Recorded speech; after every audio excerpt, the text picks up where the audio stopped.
the Paramount Science Academy. Assalamu alaikum students. नया टॉपिक जमंगे gaseous exchange and plants چې په بوټو کې gaseous exchange څنګه نو اولنې خبره ده چې په بوټو کې د ورځې په ډے ټایم کې او په نایټ کې نو په دې دواړو کې ډیفرنٹ فینامیناز وي. اولنې خبره ده چې د ورځې ریسپایریشن او فوټوسینتھیسس دواړه کیږي او د شپې په ټایم کې صرف ریسپایریشن کیږي فوټوسینتھیسس نه کیږي. نو ریسپایریشن چې کوم دی دا ډے اینڈ نایټ کنټینیوس پروسس دی چې د ورځې هم کیږي او د شپې هم کیږي. او فوټوسینتھیسس چې صرف د سن لایټ په پریزنس کې کیږي او د شپې نه کیږي. لہذا چې کله ورځ وي نو پلانټس ریسپایریشن کوي او د هغه ریسپایریشن په نتیجه کې چې کومه کاربن ډای اکساید پروډوس کیږي هغه کاربن ډای اکساید چې کومه دی نو پلانټس د فوټوسینتھیسس په پروسس کې څه کوي استعمالوي او د ورځې چې کومه دی نو اکسیجن چې کومه دی نو څه کیږي هغه د فوټوسینتھیسس په پروسس کې پروډوس کیږي. نو پلانټس چې کومه دی د ورځې د هغې ته د کاربن ډای اکساید ضرورت وي هغه د انوایرمنټ نه هم اخلي او سره د فوټوسینتھیسس د ریسپایریشن په پروسس کې چې کومه کاربن ډای اکساید پروډوس کیږي هغه هم اخلي. نو د ډے ټایم کې چې کومه دی نو پلانټس CO2 اخلي او اکسیجن چې کومه دی نو بهر انوایرمنټ ته ورکوي. او په نایټ ټایم کې چونکې فوټوسینتھیسس نه کیږي او پلانټس چې کومه دی نو هغه صرف ریسپایریشن کوي. نو چې ریسپایریشن کوي د هغه ریسپایریشن په نتیجه کې کاربن ډای اکساید پروډوس کیږي. چې کاربن ډای اکساید پروډوس کیږي نو هغه کاربن ډای اکساید په انوایرمنټ کې بیا سیوا کیږي او پلانټس اکسیجن اخلي.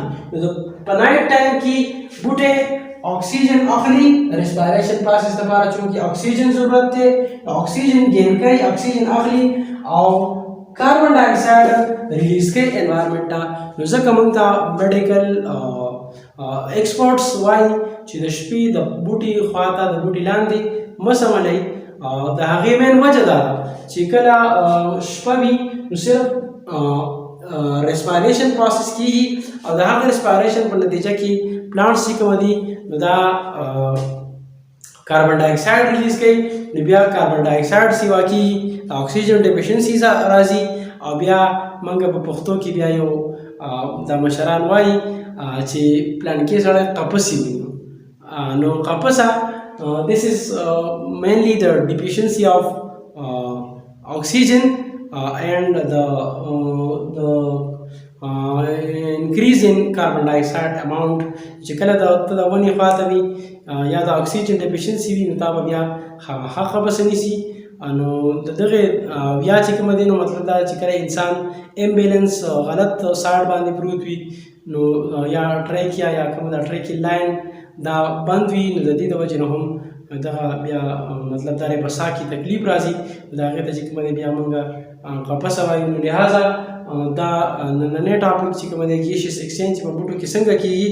نو اوس په بوټو کې دا ګیشیس ایکسچینج په کوم ځای باندې کیږي نو په بوټو کې مینلی چې کومه دي نو ګیشیس ایکسچینج کیږي د اپیډرمس په ذریعه باندې چې اپیډرمس چې کومه دي دا آوټر لیئر دی په پلانټس په لیوز باندې هم وي په سټیم باندې هم وي په روټس باندې هم وي.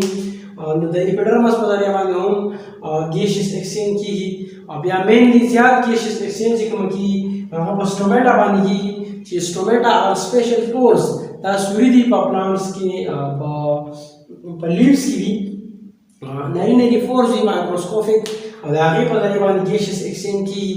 مطلب دا دی کاربن ډای اکساید بهر دننه ځي اکسیجن بهر دننه ځي نو دغه چې کومه دي نو د سټومیټا په ذریعه باندې هم کیږي.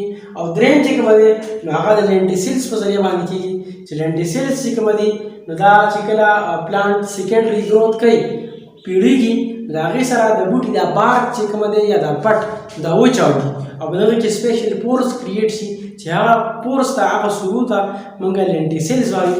او مثال په طور باندې دا یو بوټی دی دا بوټی چې کله پیړیږي نو د دې د بارک یا تنه دا وشلېږي چې کله دا تنه وشلېږي نو په دې کې سپیشل فوز نارینه سوري دا اپیر شي او دغه نارینه رسولو ته موږ لنټیسز وایو نو دغه لنټیسز په ذریعه باندې هم ګیشیس ایکسچینج کیږي